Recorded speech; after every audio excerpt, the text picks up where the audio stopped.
In the 2017 Super Bowl, with 22 minutes left in the game, the Atlanta Falcons were up 28-3 on Tom Brady and the New England Patriots.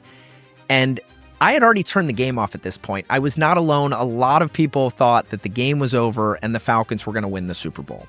And I woke up the next morning and I was so disappointed in myself that I had turned it off because I had missed one of the greatest comebacks in sports history. So I decided to rewatch the game to see how did the Patriots do it? What did the Falcons do wrong? And the thing that struck me the most was the Falcons, instead of playing like a team in control with the lead, they played like they were the team behind and down 28-3. They had very, very aggressive play calling. They didn't manage the clock. They had a lot of incomplete passes. And the possession times were very short, and they kept giving the ball back to Tom Brady over and over again. Tom Brady ends up orchestrating the comeback. Falcons lose the biggest game of their career. Patriots hoist yet another Super Bowl trophy, adding to Brady's resume as the greatest quarterback of all time. And as I thought about that, I've realized that for many people that have worked for decades and saved very hard and built the savings, they have a choice at that point. They can either be like the Falcons and continue to do exactly what put them in that position and risk it, be very aggressive, or they can take some steps to make sure they preserve that lead and end up winning the game that they've worked so hard to put themselves in position for. In today's video, we're going to cover one of the chapters from my book, The Summit and Beyond, and the steps that you should consider taking before your retirement date.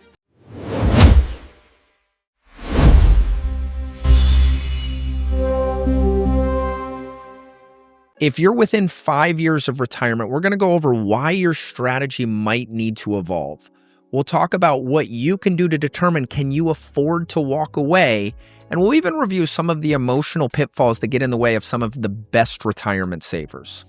I'm Brennan Decima, owner of Decima Wealth Consulting, and over the last 2 decades, I've helped thousands of families navigate the final few years of their career so they can transition into retirement with confidence and peace of mind. On Mount Everest, when climbers go above 26,000 feet in altitude, it is referred to as the death zone. And at this level, this is where the body and brain is only receiving about 1/3 of the oxygen that it's used to getting at sea level. And at this altitude, your body is literally breaking down and dying. And as this happens, it really makes it tough to make good decisions for even the savviest climbers, right? That lack of oxygen to the brain can really impair our ability to think. And what's fascinating about this is even the most experienced climbers, they know that the summit is right there. They have a climbing plan, but this lack of judgment or impaired judgment can lead to mistakes. And mistakes this close to the summit, unfortunately, can be catastrophic. And in the worst case scenario, they can be fatal. And when we think about our retirement date, this is a similar window where even the most experienced investors, they can start to have their judgment impaired by knowing their finish line is so close. And it's very common to see even the best savers have emotions get in the way of sound logic.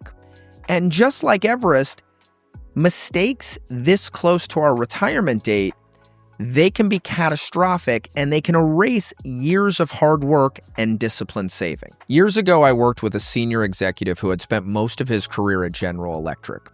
And as an executive, he had built a large concentration in General Electric stock. And being concentrated in General stock had put his family in a fantastic position, and he had accumulated about $8 million as he was approaching retirement. Now, right before retirement, he still held almost all of his retirement in GE stock when GE was around $100 a share. Now, unfortunately, GE started to make some business moves that caused their stock to plummet. And this executive did what he always did when the stock dropped. He leaned in, he believed in the company, he bought more shares. Now, at this stage, he believed in it so much he even borrowed additional funds to take out a margin loan to get more GE exposure. But GE continued to slide to 30. And when his retirement date rolled around, at this point, his plans were already completely upended. Now, I really don't think that this gentleman was intending to be reckless. I believe that he was sticking to a strategy that had rewarded him time and time again for 30 years. And by sticking to that strategy over 30 years, it had worked. It had built him a massive nest egg. But where the challenge came in is the question this close to retirement has to change. So I believe what he was thinking was, will the company recover? And when's it going to recover? Which is a good question to ask when we're accumulating. But when we get close to retirement, the question really needs to be, what role do I need this money to play? What does it need to support? And when do I need it to support that goal? And the strategy that worked to accumulate wealth might not necessarily be the best strategy to preserve wealth. So as we get close to retirement, we really need to think about what role our assets are going to play and when we need them to play that role. And if the role is now, hey, I need them to pay some of the bills, and they're invested for, hey, I'm planning for long-term in the future, then the strategy needs to evolve. All right, so here's your homework for this week, and I'm going to try and keep it really simple. But take a look at your last 6 months of spending, whether that's through credit card statements or bank account statements. And once you have that number added up, add in anything that's not in there that you see yourself wanting to do in retirement, the activities that are going to bring you connection and fulfillment and joy in the next chapter. Now, once you have that expense number, we want to add up all of our guaranteed sources of income, Social Security, pensions, and annuities. So we're going to take our expenses and we're going to subtract our guaranteed income. And that gap, that number that we arrive at, that is the monthly number or the annual number, depending on how you did it, that your portfolio needs to support in the next chapter. Now, once we have that number, that's going to tell you exactly where you stand. And that number is going to help us determine the framework of what amount of your nest egg should be in protection and what amount of your nest egg should be at risk. And I go over this full framework in my book, The Summit and Beyond. So if you want to look at that to help build out your protection and risk plan, the link is in the description while we continue. The third thing to be aware of as we get close to retirement is to avoid making moves that move the finish line. We don't want to fumble that close to the red zone. We don't want to move the goalpost back. And I'll give you an example. I'm going to call him Nick. But Nick had worked for 25 years. He was preparing for retirement. And when we did his retirement plan, we were pretty confident that the $3 million that he had saved would be enough to head into the next chapter. Now, Nick did not feel comfortable retiring quite yet. And when I asked him what would give him that confidence to transition, he said really two things. Number one, I want the kids to be out of college. And number two, I want to pay off the mortgage. And I think both will be done in the next year. Well, a year later when we got together, the kids were out of college, the mortgage had been paid off, and the market had done outstanding. Nick was now at $4 million, about $1 million more than what he needed to retire.